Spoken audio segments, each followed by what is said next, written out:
In March 2021, India announced one of its most ambitious infrastructure projects ever, a 72,000 crore plan to transform the remote Great Nicobar Island into a global trade and tourism hub.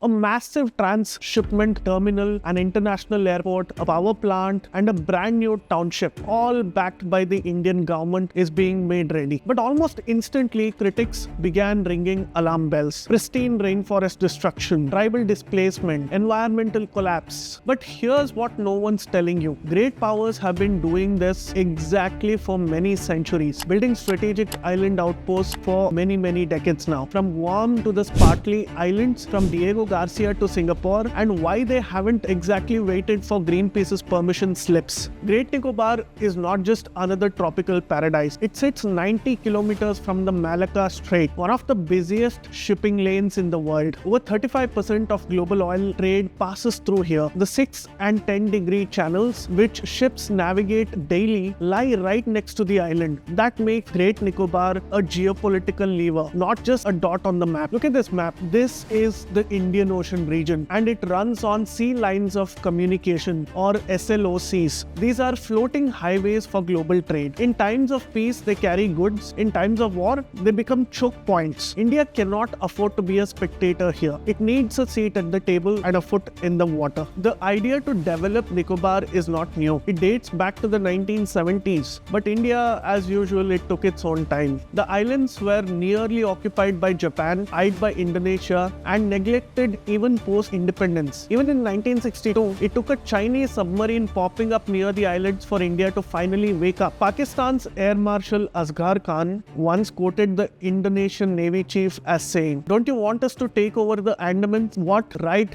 do Indians have to be there?" That chilling question explains why this development isn't just optional, but it's most urgent. Let's be clear, environmental impact is a serious concern, but let's not pretend India is the first one to set such a precedent. Take Guam, for example, a US territory turned military fortress. Toxic waste from the Andaman Air Force Base seeped into the island's only drinking aquifer. Forests were bulldozed. 2 Superfund sites created, and yet Guam remains a crucial node in Washington's Pacific strategy. Now, look at China. Over 3,200 acres of artificial islands are being built in the South China Sea. There are military bases, radar outposts, airstrips on coral reefs teeming with biodiversity. Fish stocks have collapsed by 90% since the 1950s. No country, none, has ever become a maritime power without taking bold steps at sea. India is just late to the party. The Andaman and Nicobar Islands make up less than 1% of India's landmass, but they account for 30% of its exclusive economic zone, a gold mine of undersea oil, gas, and minerals. Yet, just 37 of these 572 islands are inhabited. The rest, it's very vulnerable to drug traffickers, foreign surveillance, or worse. India needs infrastructure, not just for development but for presence, for deterrence, and for security. And until recently, even the radar station at Port Blair was being turned off at night. When MH370 vanished, India had no data to offer. That's not just a missed opportunity, it's a national security blind spot. Yes, this project will affect the environment. That's a real concern. But we must ask, can we balance ecological care with strategic foresight? Even the National Green Tribunal thinks so. It cleared the project, acknowledging what is at stake, and it said development and national security are equally vital. This is not just blind industrialization, it is a calculated step towards maritime resilience. India must ensure eco-sensitive zones, tribal protection, and sustainable design. Absolutely. But let's not let perfection become the enemy of preparation. This is not the first time India projected power from the seas. In the 11th century, the Cholas responded to the rising maritime pressure by launching naval expeditions across the Indian Ocean, conquering key ports in Malaysia, Indonesia, and Thailand. Why? Because the Srivijaya kingdom was taxing the Indian trade routes and aligning with China. Rajendra Chola didn't just fight back, he redrew the whole map. He captured Palembang, Kedah, and Panay, and secured shipping lanes and opened Southeast Asia to Tamil merchants. And then he left no land grab, no empire, just a clear message: India belongs in these waters. China is expanding its reach through Cambodia, Myanmar, and the Coco Islands. Its survey ships have already mapped waters near Nicobar. In 2019, India had to ask one to leave. Meanwhile, India's own development remains stalled by bureaucracy, slow clearances, and fragmented governance. Sure, the Dry Services Command was set up in 2001, but its full potential is still unrealized. The Andaman and Nicobar Islands should not just be India's backyard. They should be India's front door. Every great power has used island territories to shape geopolitics. The British landed in India by sea. The Americans rose through maritime expansion. The Chinese are now doing it island by island. India at last is learning from history and geography. So this is not just about building a port. It's about building presence. It's about anchoring ourselves in the Indo-Pacific. The oceans are heating up, not just from climate change, but from conflict, competition, and commerce. So the question is not, should we build in Nicobar? The real question is, can we afford not to? Control the sea and you shape the world. And it is time that India remembered that.